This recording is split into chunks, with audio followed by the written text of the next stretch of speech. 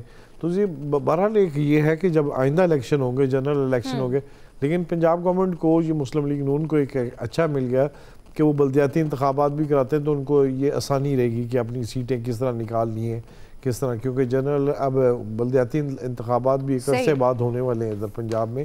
تو ان کے لیے یہ ہے کہ سیٹیں جس طرح انہوں نے یہاں نکالی ہیں وہ پہلے مضبوط تھے. اور اگر پی ٹی آئی والوں کو یہ بھی تھا کہ اگر ہم جیتتے ہیں تو ہم ایک سیٹ بھی، حالانکہ ان کو الیکشن میں بھرپور طریقے سے حصہ لینا چاہیے تھا کہ سیٹ نکالنی چاہیے تھی، لیکن نہیں، انہوں نے اتنی کوشش کی، نہ ان کے پاس کیا اسٹرینتھ تھی اتنی زیادہ. تو وہ بس ظاہر ہے. دوسرا پھر وہ ایک کلین سویپ ہی ہوا ہے. صحیح. ایکسپرٹس کی رائے آپ نے جانی. بریک کے بعد ہمارا اگلا بڑا سوال یہ ہے کہ مسلم لیگ نون کا ضمنی الیکشن کارکردگی کی بنا پر جیتنے کا دعویٰ سامنے آیا ہے. ہم سوال یہ اٹھا رہے ہیں کہ نون لیگ کے دعوے کس حد تک درست ہیں. ایکسپرٹس کی رائے جانیں گے بریک کے بعد.